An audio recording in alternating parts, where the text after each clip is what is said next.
Conjugare, Centro Português de Apoio à Pesquisa Científica e à Cultura. Acreditamos que as ciências e as artes mudam o mundo. O conhecimento transforma, e isso nos motiva.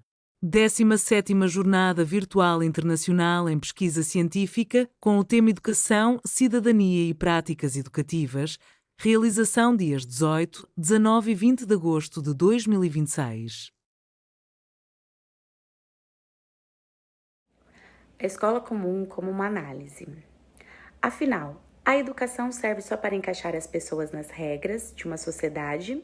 Ou o verdadeiro propósito dela é dar as ferramentas para que a gente consiga mudar essa mesma sociedade? Essa é, sem dúvida, uma das questões mais profundas e antigas das ciências humanas.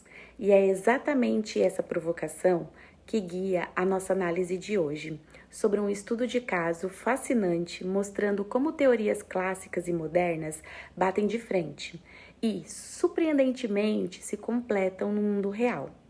Bom, vamos direto ao ponto.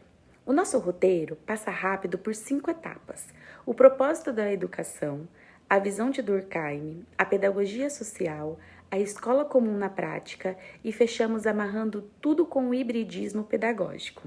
Na parte 1, o propósito da educação, formação e sentido, para começar a entender tudo isso, a gente precisa concordar com uma premissa básica de que a educação não acontece simplesmente num vácuo. Pensa bem, no mundo atual, que é super acelerado e hiperconectado, a sala de aula não é mais só uma esteira de transmissão de informações. Ela virou um verdadeiro laboratório. É exatamente lá que o ser social é formado, bem no meio de todo esse caos e excesso de estímulos.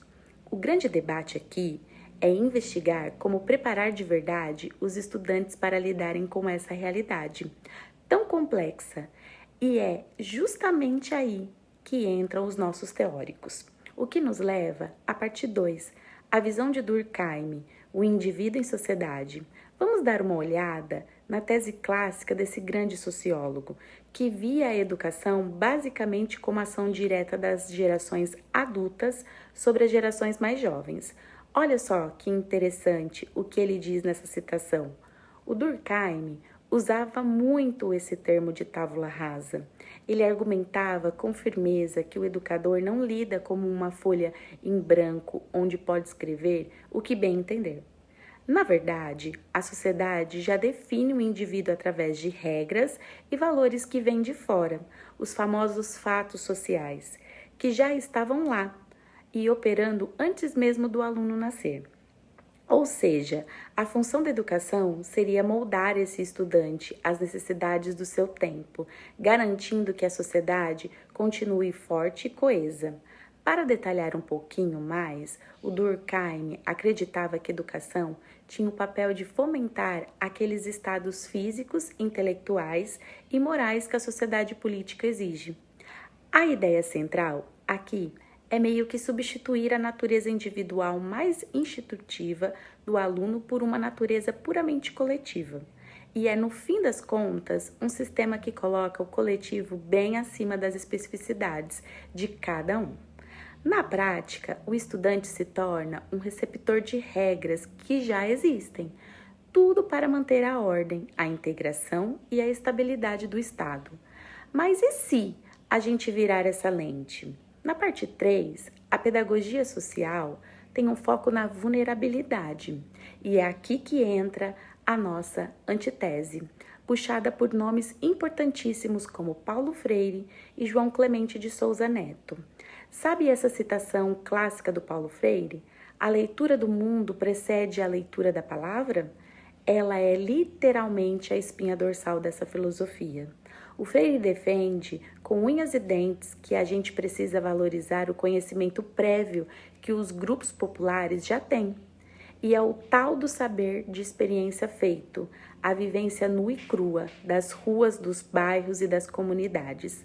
A pedagogia social bate na tecla de que essa realidade socioeconômica tem que ser obrigatoriamente o ponto de partida do ensino, e não tratar o aluno como alguém que precisa apagar quem é para engolir regras impostas de cima para baixo. Colocando essas duas visões, assim, lado a lado, a diferença grita, né? E é muito bacana observar de uma forma bem imparcial como os dois lados oferecem caminhos super válidos, porém totalmente diferentes, sobre como a gente deve interagir com as regras. Para Durkheim, ter autonomia é entender e aceitar racionalmente as regras de fora. Já para o Freire, o bom autonomia não é aceitação, é libertação. É um processo extremamente ativo, reflexivo e muitas vezes penoso de construir a própria liberdade para sair de vez de uma condição de dependência. E esse mesmo contraste gigantesco aparece quando a gente fala do conceito de solidariedade. A solidariedade, na visão de Durkheim, é algo bem funcional, focado em garantir que as engrenagens da sociedade continuem girando perfeitamente e sem atritos. Por outro lado, a solidariedade do Freire é construída no dia a dia, junto com o povo, através de muito diálogo e da formação de uma consciência crítica. Agora, com essas duas ideias tão opostas na mesa, fica a grande pergunta: teria como juntar a estrutura rígida do Durkheim com a libertação do Freire na vida real? Na parte 4, a prática da escola comum, o laboratório real, vamos sair agora de toda essa pesada teoria acadêmica e partir para a nossa síntese analisando o caso de uma ONG lá da cidade de São Paulo. O ano era 2016, bem no meio de um contexto de crise política intensa no Brasil. A escola comum nasceu e qual era o grande objetivo deles? Fortalecer a democracia, mas com um foco muito específico no desenvolvimento e na formação dos jovens oriundos da periferia. É na prática um laboratório vivíssimo de como a educação atua de fato em áreas de vulnerabilidade. Então, o ponto crucial aqui é entender exatamente a engrenagem dessa metodologia. Eles simplesmente abandonam aquela ideia tradicional e rígida do professor como uma autoridade inquestionável na sala de aula. O ensino lá é guiado por situações, problemas que vêm direto do cotidiano. O aluno toma frente, assumindo o protagonismo para analisar tudo o que acontece ao redor dele.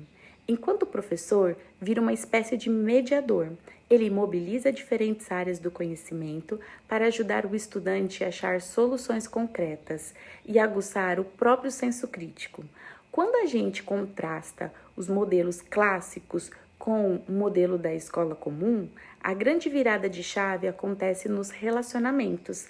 Sai de cena a imposição severa e entra um afeto e a confiança. A escola comum aposta todas as fichas nessa relação horizontal.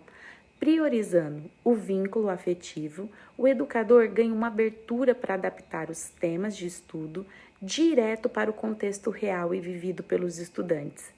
Isso acaba derrubando aqueles muros da hierarquia e promove um aprendizado que faz sentido de verdade, porque o educando percebe que o professor está ali, caminhando ombro a ombro com ele.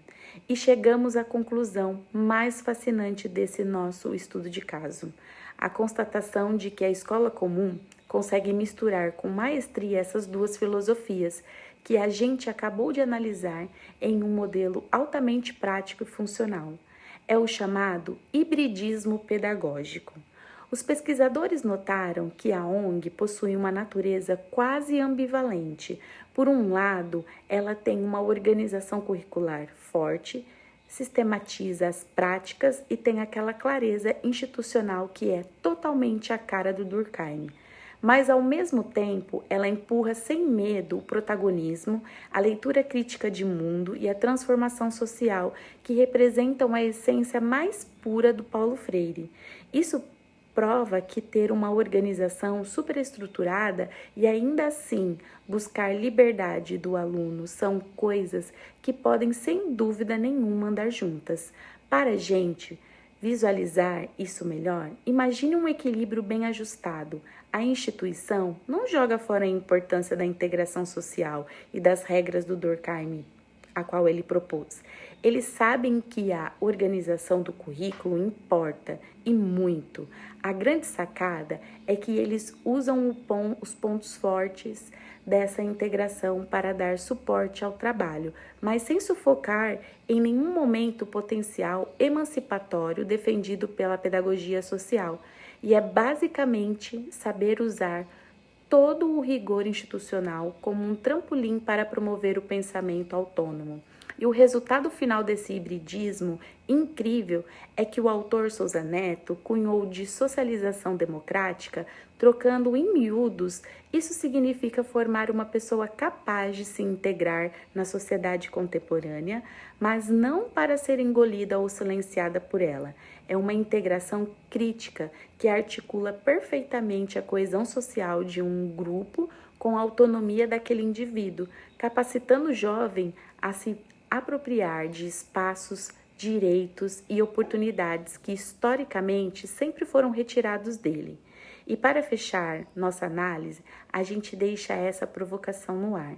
Quando vemos teorias tão antigas e clássicas esbarrando nas necessidades mais urgentes do cotidiano dos jovens, fica muito nítido que a educação vai muito mais, mas muito além do que só repassarmos normas. Fica aqui o nosso convite para reflexão.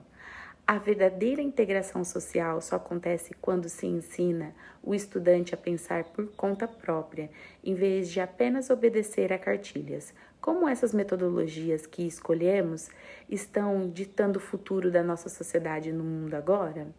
Afinal, a gente aprende as regras do jogo só para aceitá-las ou para transformá-las. Realização, Conjugare, Centro Português de Apoio à Pesquisa Científica e à Cultura. Apoio, Editora Cravo. Inscreva-se no canal, comente, curta e compartilhe. Obrigado por assistir.